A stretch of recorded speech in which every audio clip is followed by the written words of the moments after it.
ಅದು ನನಗೂ ಗೊತ್ತಿಲ್ಲ. ಇದು ಒಂದು ಸಾಂಗು ಇಷ್ಟೊಂದು ಫೇಮಸ್ ಆಯ್ತದೆ ನಮ್ದು. ನಮ್ಮ ಬಿಗ್ ಬಾಸ್ ಅಲ್ಲಿ ಹೇಳಿರಂತ ದೊಡವ ದೊಡವ ದೋಸೆ ಕೊಡು ನಮ್ಮಪ್ಪ ರಾಜ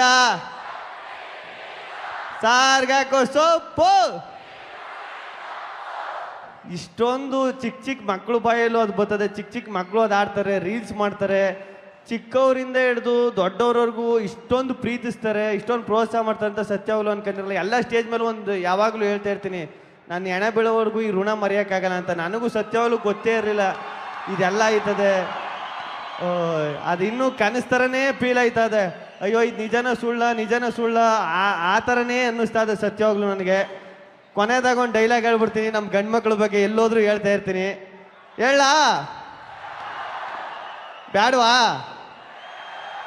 ಇಲ್ಲ ಆಮೇಲೆ ಹೆಣ್ಮಕ್ಳ ಬಗ್ಗೆ ಹೇಳ್ತೀನಿ. ಫಸ್ಟ್ ಗಂಡು ಮಕ್ಳ ಬಗ್ಗೆ ಹೇಳ್ಬಿಡ್ತೀನಿ.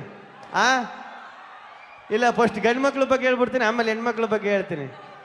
ಗಂಡು ಮಕ್ಕಳು ಹುಟ್ಟಬೇಕಾದ್ರೆ ಕಮಿಟ್ಮೆಂಟು ನಮ್ಮ ಊಟನೇ ಹೆಗಲ ಮೇಲೆ ಎತ್ಕೊ ಹುಟ್ಟಿರೋರು ನಾವು. ಮೀಸೆ ಬರೋಕ್ಕಿಂತ ಮುಂಚೆ ಅಕ್ಕ ತಂಗಿ ಜೀವನಕ್ಕೆ ಮೆಟ್ಲಾಗುವಂತಾರೆ, ಗ್ಯಾಪಲ್ಲಿ ಲೈಫಲ್ಲಿ ಸಟ್ಲಾಗುವಂತಾರೆ, ಪ್ರೀತಿ ಮಾಡೋ ವಯಸ್ಸಲ್ಲಿ ಆಸ್ತಿ ಮಾಡುವಂತಾರೆ, ಆಸ್ತಿ ಮಾಡ್ಕೊಂಡು ಮದುವೆ ಆಗೋಣಂದ್ರೆ ಏಜ್ ಜಾಸ್ತಿ ಆಯ್ತು ಅಂತಾರೆ, ಲವ್ ಮ್ಯಾರೇಜ್ ಆಗೋಣಂದ್ರೆ ಬ್ಯೂಟಿ ನೋಡ್ತಾರೆ, ಅರೇಂಜ್ ಮ್ಯಾರೇಜ್ ಆಗುವ ಅಂದ್ರೆ ಗೌರ್ಮೆಂಟ್ ಡ್ಯೂಟಿ ನೋಡ್ತಾರೆ. ಏನು ಬೇಡ ಸಾಯೋವರೆಗೂ ಸಿಂಗಲ್ಗೆ ಇರುವ ಅಂದ್ರೆ ಹಳೆಡೋ ಮಗ ಬಂದು ಅಂಕಲು ಅಂತ ಕರೀತಾನೆ. ಗಂಡು ಮಕ್ಳು ಒಂಥರ ಕುಕ್ಕರ್ ಇದ್ದಂಗೆ, ಕೆಳಗಡೆ ಫೈರ್ ಮೇಲ್ಗಡೆ ಪ್ರೆಜರ್ ಇದ್ರು ವಿಜಲ್ ಹೊಡ್ಕೊಂಡು ನಗ್ನಗ್ತಾ ಬದುಕ್ತಾ ಇರ್ತೀವಿ.